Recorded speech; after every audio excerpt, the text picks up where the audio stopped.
नमस्कार दोस्तों, मैं हूं राहुल राय और आप देख रहे हैं मेरे YouTube channel physics by Rai sir. हम बात कर रहे हैं फ्रिक्शन के टॉप 100 क्वेश्चंस के बारे में। तो आइए क्वेश्चन नंबर 6 में देखते हैं क्या बोला गया। बहुत ही बढ़िया क्वेश्चन है। बोला गया कि a block of mass m1 is placed on a rough horizontal surface is connected to block m2 string which passes over a pulley over smooth pulley दे रखा है। यहाँ पे पुली का कोई मास नहीं है। The coefficient of friction between the m1 and the table is mu. यहाँ पर कोएफिशिएंट ऑफ फ्रिक्शन जो दिया बेटा वो म्यू दे रखा है। ठीक है। अब यहाँ पर ये ऐसे मूव कर रहा है तो यहाँ पर पीछे की तरफ जो फोर्स लगेगा फ्रिक्शन फोर्स होगा बेटा F। और इसको क्या लिख सकते हैं, म्यू इंटू एन। एन की क्या होगा यहाँ पे, जो नॉर्मल रिएक्शन आएगी वो, है ना। तो एन की जो वैल्यू होगी वो कितनी हो जाएगी आपकी m1g के बराबर। तो यहाँ पे फ्रिक्शन फोर्स की जो वैल्यू हो जाएगी वो क्या हो जाएगी बेटा, म्यू के इंटू m1g। ठीक है, ये फ्रिक्शन फोर्स की वैल्यू हो गई हमारी। अब अगर हम आगे बात करें यहाँ पे फ्री बॉडी डायग्राम से बात करें तो जो सेकंड वाला है इसके लिए अगर देखते हैं तो यहाँ पे क्या इक्वेशन बनेगी भाई। इसके लिए जो इक्वेशन बनेगी बेटा वो हो जाएगी आपका m2g minus T equals to m2 into A, है ना। ये हो गई अपनी इक्वेशन 1। अब सेकेंड वाले के लिए बात करें, m1 के लिए बात करते हैं, है ना। तो m1 का अगर देखेंगे तो क्या होगा बेटा कि t minus F equals to m1 into A. दोनों का एक्सेलरेशन क्या है भाई, सेम है ना। इसको थोड़ा और मॉडिफाई करते हैं उसके बाद इक्वेशन लिखेंगे अपने यहाँ पे। तो t माइनस एफ, एफ की बात करें तो ये क्या हो जाएगा बेटा, म्यू के इंटू m1g। ठीक है, इक्वल्स टू क्या हो जाएगा, m1 इंटू ए। ठीक, ये हो गई इक्वेशन 2। अब फर्स्ट और सेकंड इक्वेशन दोनों को हम जोड़ देते हैं।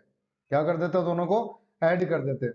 तो जब हम दोनों को ऐड करेंगे तो जो टी की वैल्यू है वो कट जाएगा बेटा, टी टी अपना। यहाँ पे क्या वैल्यू आएगी, m2g minus mu m2g minus mu के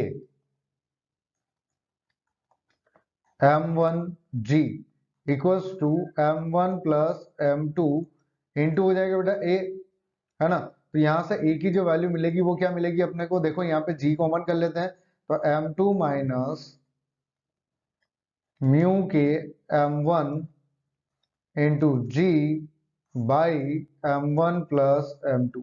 ये हो जाएगी बेटा हमारे लिए किसकी वैल्यू, एक्सेलरेशन की वैल्यू। तो इस टाइप के केसेस में जो एक्सेलरेशन है वो इस टाइप से निकाल लेंगे अपन भाई यहाँ पे, है ना। हो सकता है भाई यहाँ पे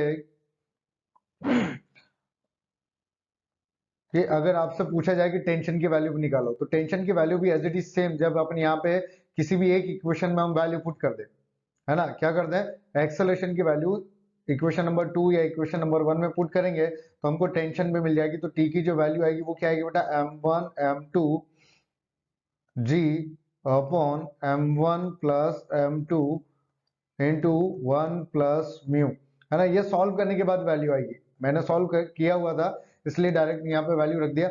आप सॉल्व करके इसकी वैल्यू निकाल सकते हैं, है ना। तो इस टाइप के बहुत सारे क्वेश्चंस आपको मिलने वाले हैं फ्रिक्शन के। ये एनएलएम प्लस फ्रिक्शन दोनों मिक्स रहेंगे यहाँ पे, है ना। तो हमने एनएलएम के जो क्वेश्चंस है उसी में यहाँ पे फ्रिक्शन यूज करके अपन काम करेंगे। ठीक, तो बहुत सारे क्वेश्चंस आपको मिलने वाले हैं। हर टॉपिक के आपको टॉप 100 क्वेश्चंस मिलेंगे। तो लाइक करें, सब्सक्राइब करें और शेयर जरूर करें, क्योंकि करबला तो होगा।